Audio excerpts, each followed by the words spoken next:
Holding space is about showing up authentically and creating safety in the moments that matter most. From parenting littles to navigating friendships and partnerships, I reframe tantrums, conflicts, and messy feelings as invitations to connection. I'm Julia Clark, a psychotherapist and play therapist with over 30 years of experience walking alongside children, families, and the people who care for them. Each episode explores the building blocks of emotional literacy, co-regulation, and boundaries, while honoring the intergenerational stories we carry within. Blending science with lived wisdom, I believe growth is playful, healing is possible, and we are all learning together.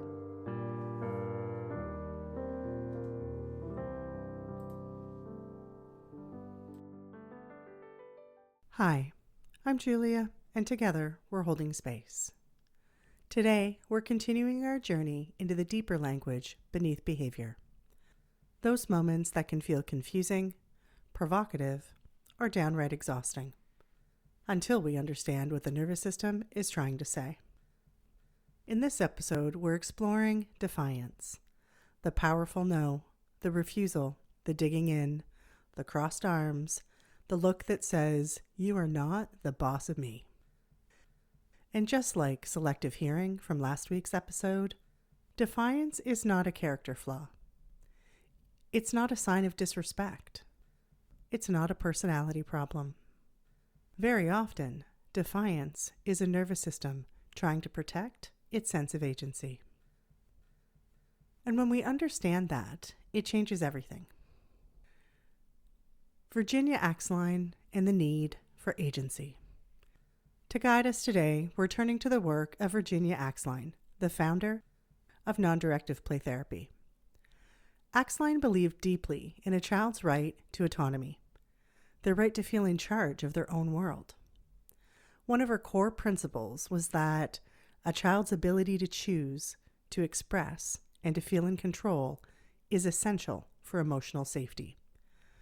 When agency is respected, children relax, they cooperate, and they open. When agency is threatened, even unintentionally, the nervous system shifts into protection. And protection in children often looks like, "No, I won't," or "You can't make me." And in teens, "You're not the boss of me." Defiance is not about power for the sake of power. It's about safety. It's the nervous system saying, "I need to know I'm not powerless here." Why defiance shows up.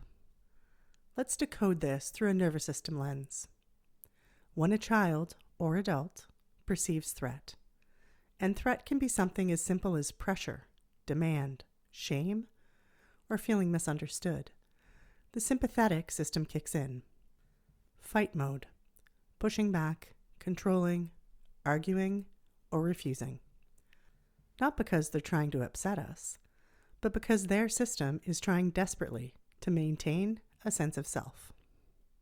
For some children, no is the safest word they have.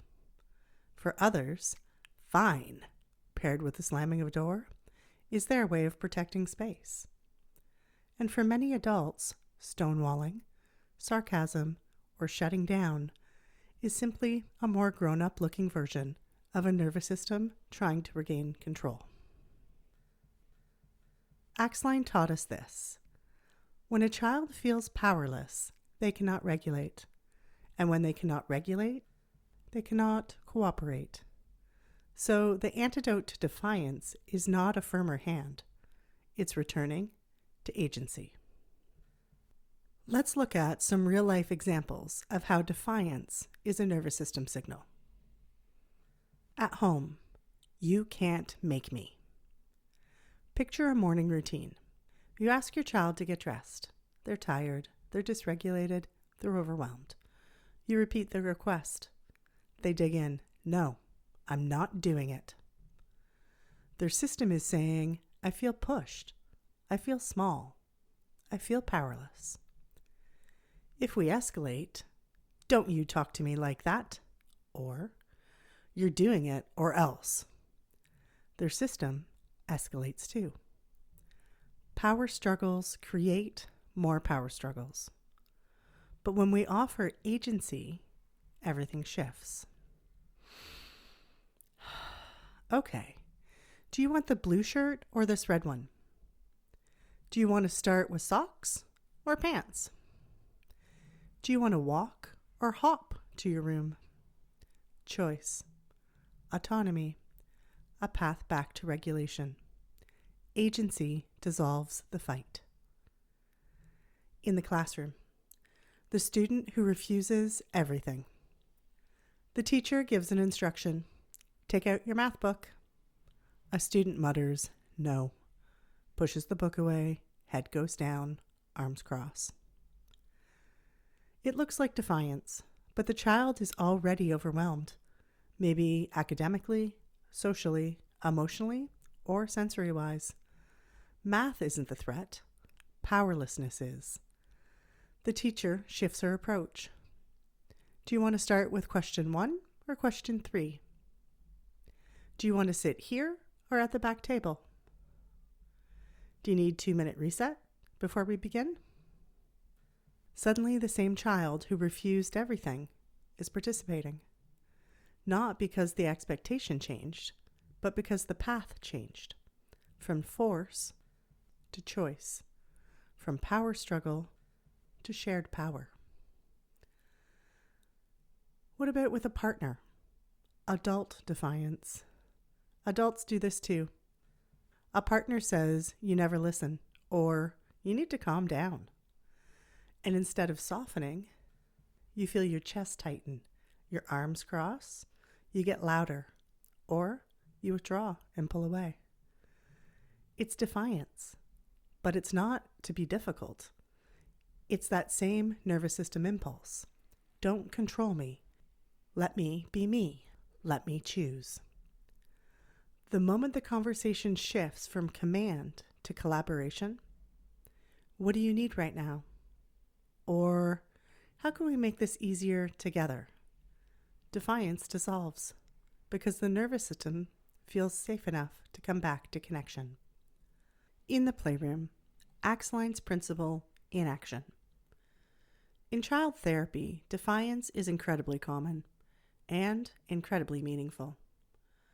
A child might say, no, you can't move that sand, or don't touch my tower, or I'm not doing that. Many adults might urge compliance, but in non-directive play therapy, that defiance is sacred.